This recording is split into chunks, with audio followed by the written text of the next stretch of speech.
ke di Sarapan Serunya Jak FM dan bersama para pemain dari Ini Kisah Tiga Darah. Ada Ruben dan juga ada Tatiana di ruang siaran.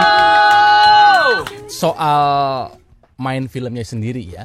Dulu ditawarinnya gimana sama Teteh? Ben, casting aja dulu gitu. Atau udah ini buat lo gitu peran ini? Ya sudah datang pokoknya Ben nih, gue udah cerita dan itu ada nyanyinya juga, ada narinya juga, sama acting jadi satu. Wah, menarik tuh Teh. Jadi aku datang deh. Nggak takut ditawarin harus acting, sing, and dancing? Waduh, malah seneng. Malah seneng. Kamu juga dulu di casting sama Teteh? Jadi aku bukan yang open lewat Instagram tapi salah satu yang dipanggil awal lah ke kantor langsung Kaliana, terus langsung nyanyi di situ. Tapi yang gue tahu sih pemilihan adik bungsu ini yang paling susah ke. Ya karena kan kalau Neng Shanti orang juga udah tahu lah. Iya. Ya. Malah kalau nggak salah nih Teh Nia pernah bilang dari awal tuh udah ketemu Kebayang. itu Shanti dulu katanya. Terus Tara juga memang orang film juga gitu. Nah, Tara Budiman nih.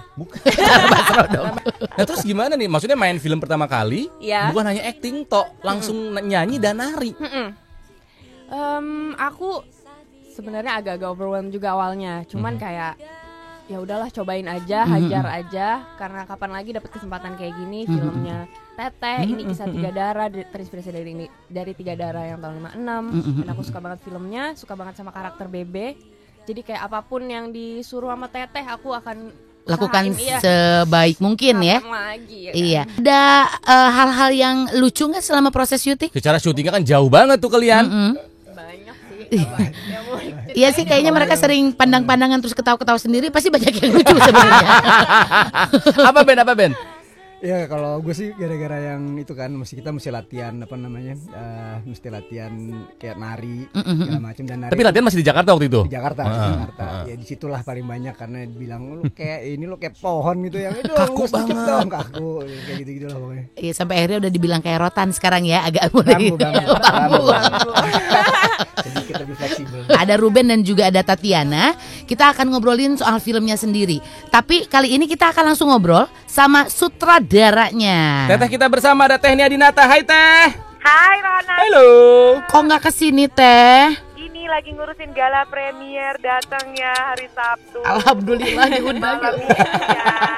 Ini penasaran banget, maksudnya syuting tuh kenapa harus waktu itu milih di Maumere sih, di NTT kan jauh, teh biaya jadi mahal gitu loh. Oh, emang ya, ini ada aja gua. Nah, Cuman kan ceritanya si Tiga Darah ini kan bikin hotel keluarga. Jadi mereka itu passionnya tuh di travel gitu. Terus udah gitu akhirnya mereka membangun hotel keluarga, ya lokasinya di Maumere. Habis masa mau di Jakarta hotel keluarga kayak udah basi ya. benar. Kalau misalnya di daerah-daerah lain banyak yang bagus-bagus di Indonesia emang bikin pusing. Tapi aku pas riset memang ke konsentrasinya ke Flores. Maumere kan di Flores ya, ada Labuan Bajo, ada Maumere, ada Rarantukan. Nah yang paling enak diajak kerjasama dan terbuka untuk kerjasama barter, jadi mengirit budget yang gak berat-berat ya. Itu tuh di Maumere, jadi akhirnya kita pilih tempat itu. Nah, ini beneran nih, masih banyak orang yang bingung. Bedanya apa sih Tiga Darah yang tahun 56 sama Ini Kisah Tiga Darah yang tahun 2016? Bedanya itu film klasik klasik yang udah usianya udah 60 tahun, di atas 50 tahun kan something udah bisa disebut klasik ya. Betul. Nah itu film klasik Indonesia yang emang mungkin anak-anak zaman sekarang bingung kenapa sih diputar lagi.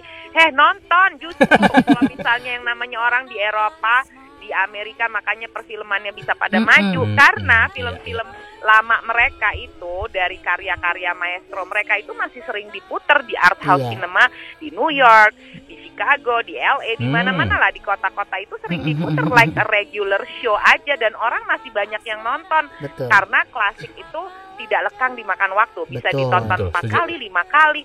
Bahkan kalau kita mau bikin tesis kuliah misalnya ngambil subjek yang sifatnya sosial ya kan, itu bisa dijadiin tesis kita gitu. Jadi itu immortal sifatnya ya kalau film klasik. Sudah bisa ditonton di semua bioskop di Indonesia kapan Teh? 1 September. Berarti hari ini. Tayang di mana aja Teh? Di hampir semua bioskop ya? Di hampir semua bioskop di seluruh kota di Indonesia. Amin. Musik terbaik di Jakarta. Jak FM 101.